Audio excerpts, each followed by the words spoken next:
information and translation. We'll start with what's happening in Asia. Sri Lanka's central bank has urged China and India to agree a write-down of their loans as soon as possible. The International Monetary Fund will not release repayments and negotiated $2.9 billion bailout. The International Monetary Fund released the cash until China and India first agreed to reduce Sri Lanka's billions of dollars of debt. The governor of Sri Lanka's central bank told the press it was in the interest of all the parties to act quickly.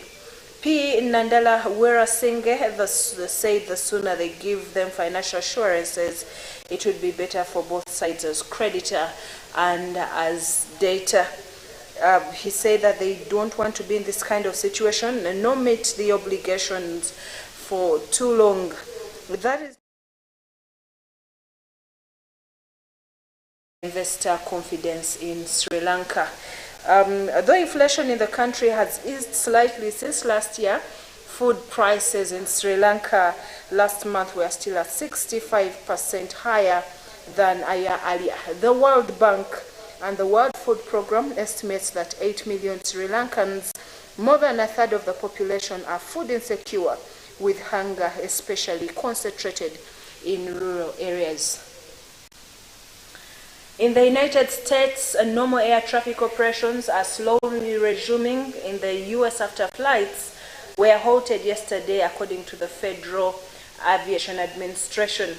The disruption was due to a damaged database file, the FFA said, adding that at this time there is no evidence of a cyber attack. Flights began taking off again at around 9 ET, though airlines have warned of further delays. Airports nationwide were affected from Denver to Atlanta to New York. As of yesterday, last night, East Coast time, nearly 10,000 flights in and out of the United States had been delayed and more than 1,300 were cancelled.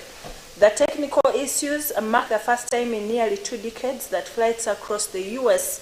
were grounded. Operations have since resumed, but delays are expected to continue, although at least today and possibly longer as airlines try to get planes in and out of crowded gates. Limits on how long staff can work may also have an impact. Captain Chris Torres, the Vice President of the Allied Pilots Association, told the press delays could last into tomorrow. President Joe Biden has called for a full investigation, according to the White House press secretary. In China, Yang is one of the thousands of the mainland Chinese visitors expected to be welcomed back in Hong Kong this week as one of the world's toughest border closures ends. On Sunday, residents of Hong Kong and mainland China were permitted to resume two-week quarantine-free travel after 3 years, albeit in limited numbers. For businesses like beauty retail giant Sasa, the moment could have come any sooner. Danny Ho, its chief financial officer, told the press that mainland Chinese visitors usually account for a whopping 70% of its business. Unsurprisingly, Sasa's business has slumped, and once Asia's biggest beauty retailer, the chain has slipped to 4th place behind rivals LVMH's Sephora, according to data from market research provider Euromonitor International. Moving on in London, gold is shining once again as investors bet that cooling inflation in the United States will slow the pace of Fed rate hikes and make the precious metal more attractive. Gold futures were an 8-month high, climbing 14% since late November to hit $1,882 per ounce yesterday. Investors tend to flock assets that offer regular returns, such as government bonds, when interests are rising. Gold prices slumped in April last year as the U.S. Federal Reserve started to hike interest rates in a bid to tame runaway inflation. The market is increasingly expecting the Fed to temper U.S. rate hikes as consumer prices increases, slow boosting demand and the supply for gold. Despite the optimism among investors, the Fed has not indicated a shift in policy. Minutes from the central bank's December meeting released last week stressed that substantially more evidence was required for it to pivot away from its path of further rate hikes. Some countries are also beefing up gold reserves, hoping to push up prices, and that effort has become easier in recent months as the value of the dollar has weakened, making it cheaper for countries outside of the United States to buy gold. Moving on, still in our international news, business news, collapsed cryptocurrency exchange FTX has located more than $5 billion of assets, according to an attorney for the firm.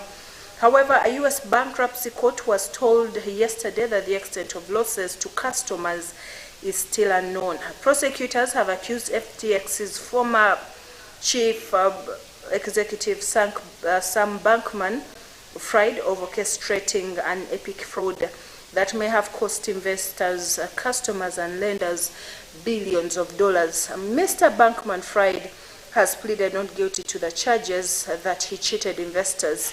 Mr. Dietrich said the recovery funds do not include assets seized by the Securities Commission of the Bahamas, where FTX was based and where Mr. Bankman-Fried was living at the time of his arrest. Most of FTX's customers and investors who are facing losses have not been named in the hearing. However, American football star Tom Brady, his former wife Giselle Bundchen, and New England Patriot owner Robert Kraft were mentioned in court filings. Well, we are now going to take a very short break and look at today's financial to Channel 44 and see how the dollar is performing against major world currencies.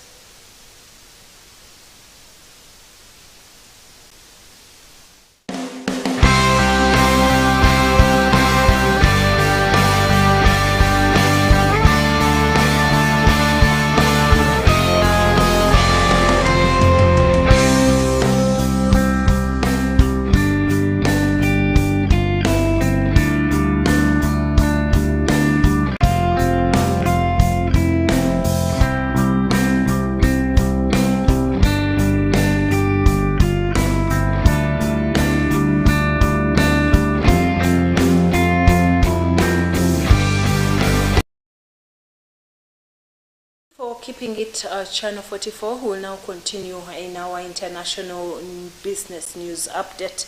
In New York, a law firm representing dozens of former UK Twitter employees is accusing the company of unlawful, unfair, and the recent layoffs, mass layoffs, which the firm referred to as a sham redundancy process. In a letter sent to the company on Monday, law firm Winkworth Sherwood alleged that Twitter violated UK law by cutting off terminated employees' access to internal systems without engaging in required warning and consultation period.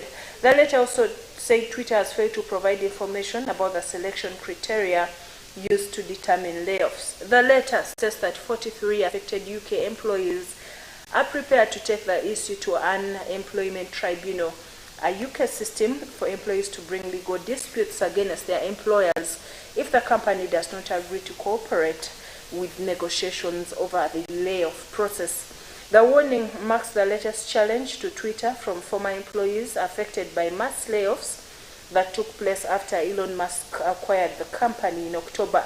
Twitter laid off half of its global staff in early November and has continued to fire and push out additional employees in the month since, including an ultimatum to work hardcore. And Facebook parent Meta is preparing to announce one of the most consequential decisions in the company's history, a landmark move that will set a precedent for online speech and could affect the course of the 2024 U.S. presidential election. The decision whether Meta should allow former President Donald Trump back on Facebook and Instagram is being debated by a specially formed internal working group at the company, according to a person familiar with the deliberations. Meta spokesperson Andy Stone told the press yesterday the decision is set to be announced in the coming weeks. Facebook and other social media platforms have revealed that the aftermath of the January 6th attack could be one of the reasons why Donald Trump could not be allowed back. The bans were seen as necessary by tech executives and indeed many on Capitol Hill, believing Trump could use its platform to incite further violence. The unilateral decision on the part of companies like Facebook and Twitter troubled free speech advocates and other world leaders who worried about the precedent it might set. The office of the German Chancellor Angela Merkel called the bans problematic, and Russian opposition leader Alexei Navalny described it as an act of censorship.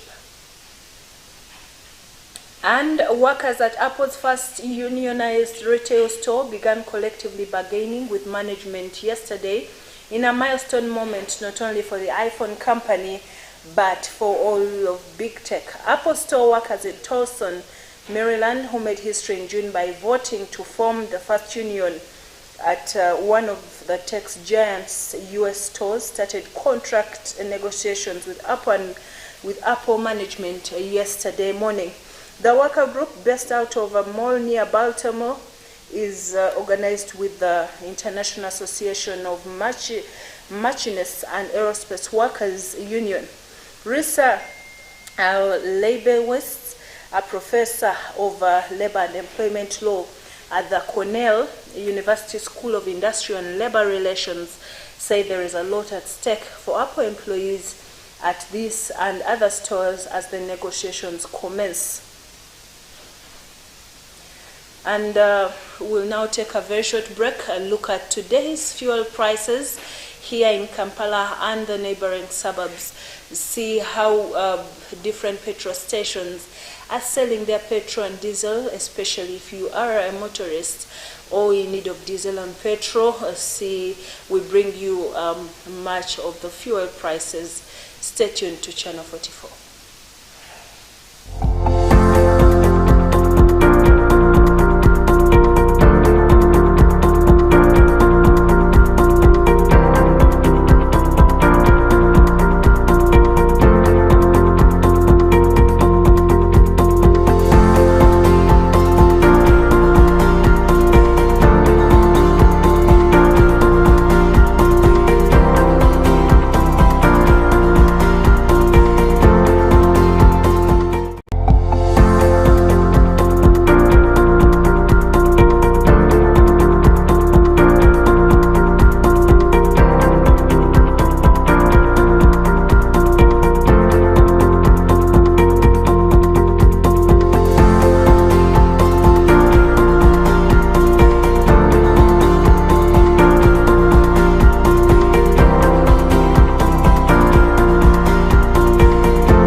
We are back with our international business news. In New York, the Walt Disney Company has named NEC Executive Chairman Mark Parker as its new board chair, replacing a long-time director. Parker, a Disney board member since 2016, takes over Disney's board at a time of transition for America's largest media company.